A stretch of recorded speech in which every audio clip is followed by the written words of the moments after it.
guys, no? Dito tayo sa bahay ni Boss Richard Lasala. Pumigap tayo ng rega ng tropa. Wala tayong pambiling rega. Ayan, dito yan, dito sa Batangas, malapit sa Alphamart. Ito guys, tignan natin yung rega ng tropa. Hindi akin to, pangarap na lang to. Dati kaya ko pa, ngayon hindi na. Ayan siya guys, Desmond Rega Master. Napaka-swerteng tropa. Binigay ng mura ni Boss Richard. Ayan guys, pinapatignan yung bulb stem sa akin eh. Kaya binuksan natin. Bali after nito diretso tayong buff and grind kay Boss John D. Siya na pasasakitin ko ng ulo sa sticker. So guys, yun guys, nakuha natin yung bulb stem, pero maniwala kayo sa hindi, yung bumili nito hindi spoon build, maiba. Sana all na lang.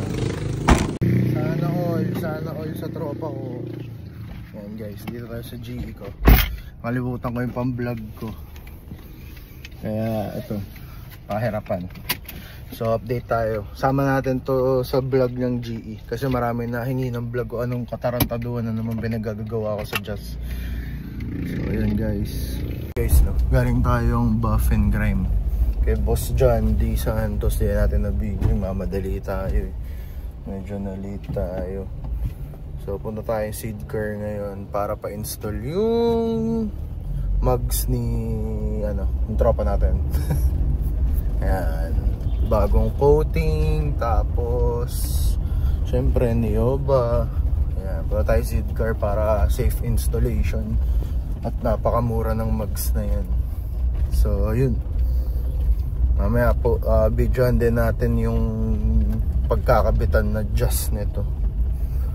Kailan na itong just na to, pero mas mag-stand out feeling ko. Ganda na itong combination na gagawin nyo sa worth 240k niyang endless.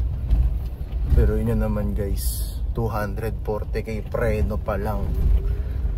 So dapat mag-complement talaga yung mugs na mahal din. Ayan o. So ayan guys, update tayo mamaya.